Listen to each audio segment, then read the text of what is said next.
তো আসসালামু আলাইকুম বিয়াস, আমরা চলে আসলাম 300 ফিট মোবাইল শুটিংয়ের কাজে। তো এখানে আসার পর আমরা আগে থেকে ভেবেছিলাম এখান থেকে হোটেল রেস্টুরেন্ট থাকবে, আমরা ওখান থেকে সবাই কিনে খাবো।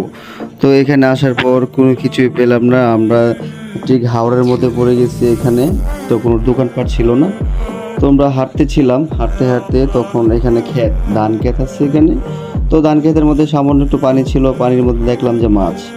আমরা এখানে ছোট ভাই মানে আমাদের সমবয়সী যারা আছে সবাই মিলে মাছগুলো ধরলাম। ধরার পর তো আমরা পাশে একটা বাড়ি দেখছিলাম, ও দেখার পর ওখানে চলে গেলাম, যে গিয়ে বললাম যে আমাদের একটু হেল্প করেন, আমরা তো মাছ ধরেছি, আপনাকে কিছু টাকা দিব, আমাদেরকে চাইল মানে প্রয়োজনীয় যা যা লাগে তা আপনারা দিবেন। তো যাই হোক, ওনারা অনেক ভালো মানুষ ছিল, তারা রাজি হয়ে গেল।